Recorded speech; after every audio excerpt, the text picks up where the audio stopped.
Bismillahirrahmanirrahim. Assalamualaikum warahmatullahi wabarakatuh.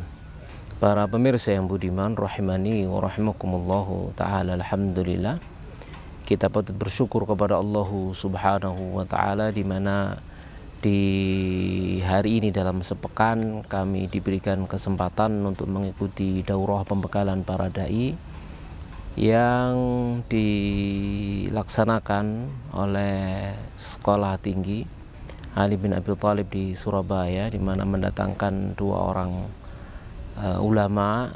Yang pertama adalah Syekh Profesor Dr. Basim Al-Jawabirah, dan yang kedua adalah Syekh Dr. Utsman Al-Khamis hafizahumallahu ta'ala. Di mana di antara yang ingin kami bagi kepada para pemirsa yang budiman rahimani wa rahimakumullahu ta'ala, di antara yang disampaikan oleh salah satu di antara beliau berdua dalam hal ini adalah Syekh Utsman Al-Khamis hafizahullahu ta'ala, yaitu beberapa sifat yang selayaknya dimiliki oleh setiap da'i, beberapa sifat yang selayaknya dimiliki oleh orang-orang yang mendakwahkan agama Allah subhanahu wa ta'ala, sifat-sifat yang selayaknya harus menghiasi setiap orang yang mengajak kepada jalan yang lurus, jalan yang bisa menghantarkan ke dalam surganya Allah subhanahu wa ta'ala, dan jalan yang bisa menyelamatkan dari azab api nerakanya Allah subhanahu wa ta'ala. Di antara sifat yang pertama yang selayaknya setiap orang yang mengajak manusia ke jalan Allah subhanahu wa ta'ala adalah ikhlas karena Allah subhanahu wa ta'ala, di mana di dalam dia mengajak manusia mendakwahkan agama Allah subhanahu wa ta'ala ini, yang dia cari hanyalah ridha Allah subhanahu wa ta'ala, yang dia cari hanya wajah Allah subhanahu wa ta'ala, bukan untuk mencari dunia, bukan untuk mencari ucapan dari manusia, bukan untuk mencari kekaguman dari manusia, bukan untuk mencari pengikut yang sebanyak-banyaknya, sekali-kali tidak, tapi adalah ikhlas karena Allah subhanahu wa ta'ala, di mana dalam dakwahnya dia ingin mencari ridhanya, di dalam dakwahnya dia ingin mencari surganya Allah subhanahu wa ta'ala. Dia beribadah dengan dakwahnya karena dia ingin selamat dari api nerakanya Allah subhanahu wa ta'ala.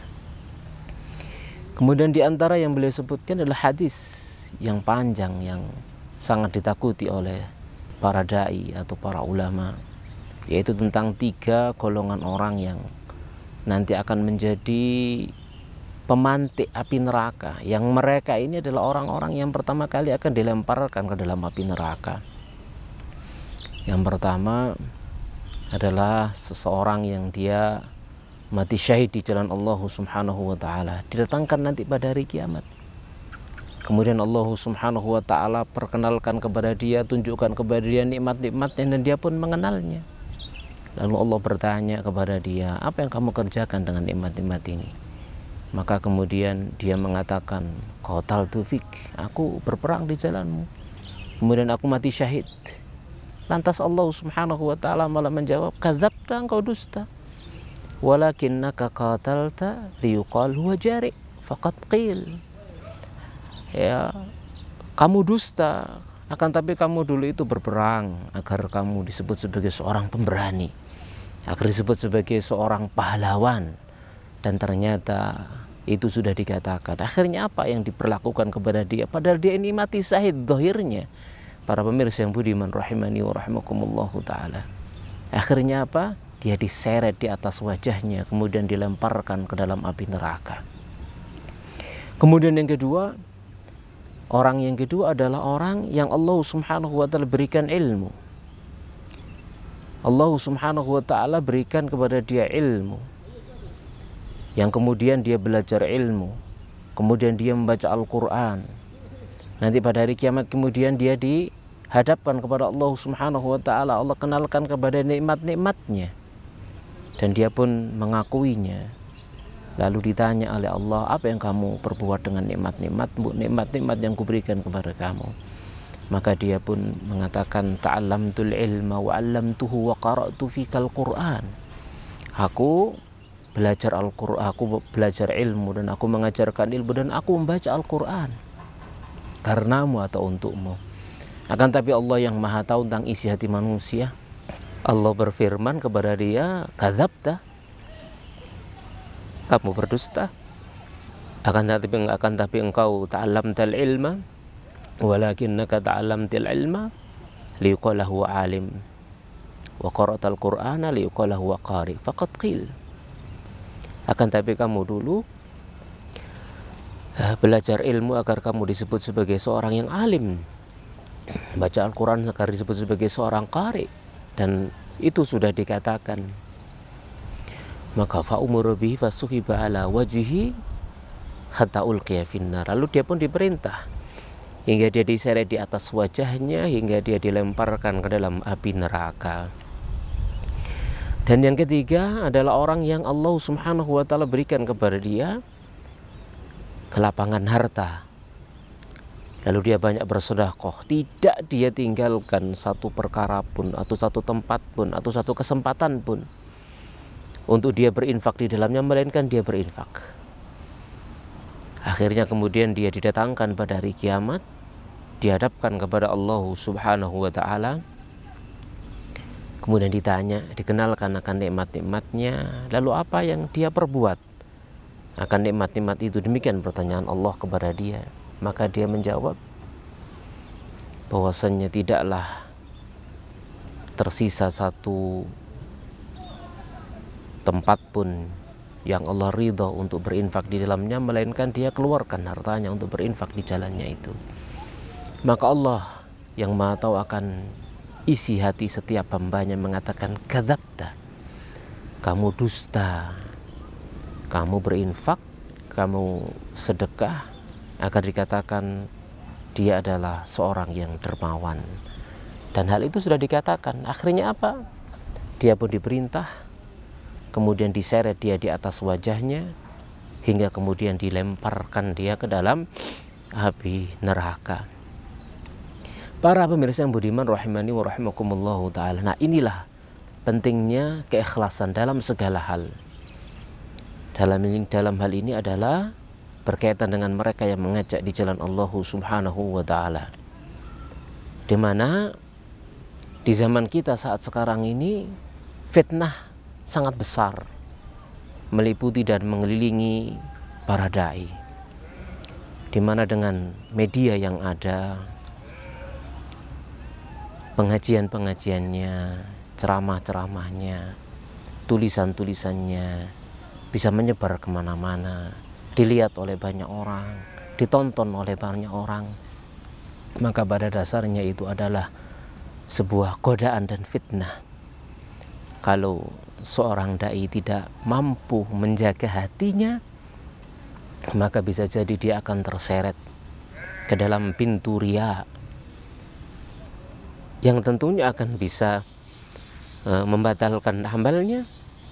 Dia terancam dengan ancaman yang berat, sebagaimana hadis yang disebutkan oleh Rasulullah Shallallahu Alaihi Wasallam tadi. Oleh karenanya lah setiap kita harus senantiasa menjaga hati kita. Untuk apa kita berdakwah? Untuk apa kita mengajak manusia kepada Allah Subhanahu wa ta'ala? Untuk apa kita mengajari manusia akan agamanya? Untuk apa kita mengajari manusia tentang Al-Quran? Untuk apa kita mengajari manusia tentang hadis Nabi Sallallahu Alaihi Wasallam? Kalau kita mengajak manusia lillah, maka bagi kita adalah sebaik-baik balasan dari sisi Allah Subhanahu wa ta'ala. Tapi kalau kita mengajak manusia untuk diri kita sendiri, atau untuk golongannya, atau mungkin untuk ormasnya, atau bahkan untuk mencari kedudukan dan pujian dari manusia, maka itu adalah sebuah kebinasaan.